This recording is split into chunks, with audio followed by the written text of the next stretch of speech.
For a child that did not move for 90 minutes for 1 year, the movement has gone up to exactly double 180 minutes. No, sit here, don't move, don't do this, stay sitting. It is going to continue to increase. Especially with our child's schedule where they have to get up at a particular time, catch a bus, going to school, finishing school, going to tuition, going here. There is no time left for movement. Turn, out, up, down, turn, in. We tell our children, don't move. Sit. Talk to my parents. I said, what happened? Said, they are like, 10 standard, stop this. Dandy, I'll do more than that, but at least 80%. But they have to let me play. If there is a match, they have to let me go. The third thing that is a very important thing is movement. And movement doesn't mean exercise. This is true for all of us, you, me, and our children. The problem during lockdown is 2 years we were in an enclosed space.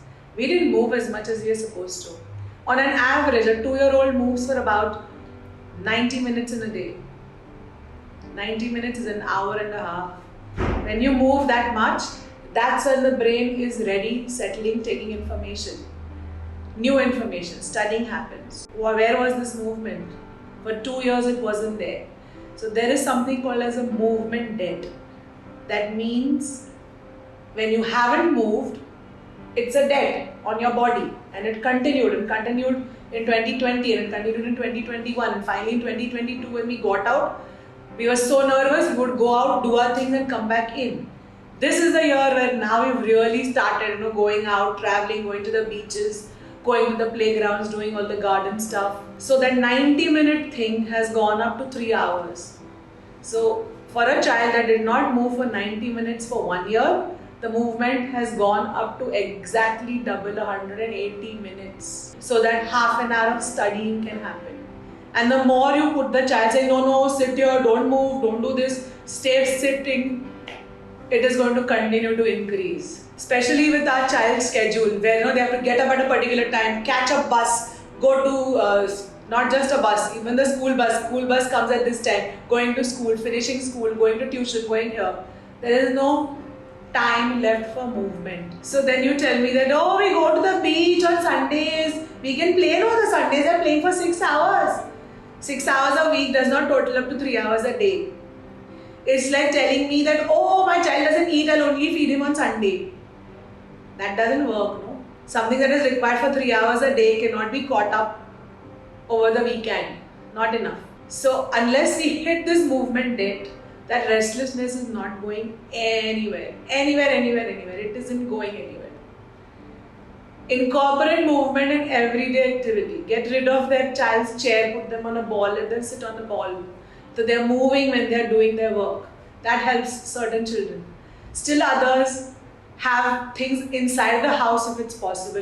Pull-up bars, or a small trampoline, or even having a couple of rods that can stay on the wall, which they can hold on to and they can just use that for movement. Anything that helps them move. The more they move, the better they're going to study. Works that way. The brain is wired for movement. It's like you and me. When we are trying to learn something, when we are trying to do something new, we shake our legs, or we play with our pens, or we do this. After a point, that movement increases. Do you want me to stop? This kind of movement is very necessary for you and me. Movement is very important for learning. The moment we change that to sit and learn, we lost a lot of ground. You and me, when we are trying to take on new information, we are not sitting and paying attention to it. We are either, tapping our feet, or we are playing with the pen, or we are doodling while we're trying to take in new information. This is movement. And we tell our children, don't move, sit. Sitting still is not conducive to learning anything. Think in terms of a child going to school, an average 6-year-old going to school has the first lecture, second lecture, third lecture, there's a break. Has a fourth and a fifth lecture, there's a break. There's a reason for those breaks because that brain needs a break. And generally teachers do give some amount of movement breaks also during their, especially when they want to teach an important concept. It can be very simple things as clapping your hands. So clap hands 3 times or 13 times or 17 times. It's not 5, 10, 15. Because the brain doesn't take on that kind of information. An odd number, your brain is alert. Once the movement is done, they're ready to focus again. Or just jump in your place for 5 or 7 or 12 jumps. The jumping is usually an odd number, a 3, a 7, and 11. It is never a 5 or a 10, because it again engages the brain to be involved in what they are doing, and then they can sit down and learn a new concept. This helps the blood circulation change in the body, more blood going to the brain, with great oxygen carrying capacity, wakes up the brain.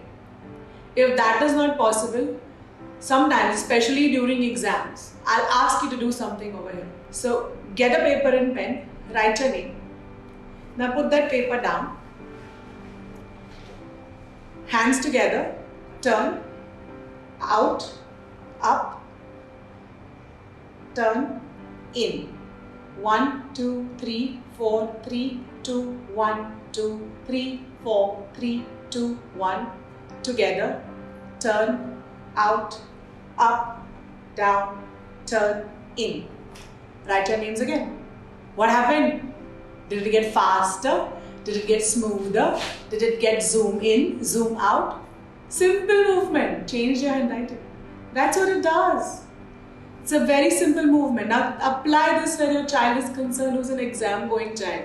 Or as an adult, if you have an exam to give and your handwriting is starting to go. Such a simple thing to do. And this is allowed in the exam, also allowed to stretch. It would change your handwriting. This is the importance of movement. Movement is very necessary to you and me. It's like every single time I do this, because I also run a house. You get 5 kgs of rice. Now that 5 kg of rice fits in this 5 kg container of mine. But as I pour it, after 4 kgs that container gets full. So then what do? Shake the container. Then you can add more rice. Again shake it, then you can add more rice. That's exactly what we're doing with the information. Need movement so that more information can be taken in. And unfortunately we tell our children, sit, don't move. So that is where a problem comes in. I learned the best way. I'm somebody who's done her bachelor's a long time ago, and after about 19 years decided to pursue my master's. Yeah, 19 years of working in the profession and then deciding, saying, okay, I need more education. I actually had my husband install this small thing on the treadmill to put my book on, because I used to have all the lights on in the house and I would pace and read. That's the way I learn. I read while I'm walking. And it used to make everybody in the house very sick, because, like, what are you doing? So then he installed something where I could keep my book and read. Yes, I'm still one of those who doesn't read, I still read. So that makes an important thing, because I don't forget any of those things. And I've been told by somebody who corrected my paper saying, your paper is something that I've taken photographs of, because what you have written in your paper is something that I want to teach other students. So I take that as a compliment. I have a story to go with that. Exercises are very, very necessary. So I have a child that I have been working with since he was about 5 years of age, and we struggled academically. One fine day, he started playing cricket. I can't take names because he's a district level player now. And the moment he started doing well, because he's from a small town in interiors of Maharashtra, the moment he started doing well, he started doing well even in school. The more practice he did, the better his marks became. Then came the major year of 10th standard. And he called me saying, you need to talk to my parents. I said, what happened? He said, they are like, 10th standard, stop this. I said, what do you want me to tell them? To tell them, I guarantee them 80% if they let me play.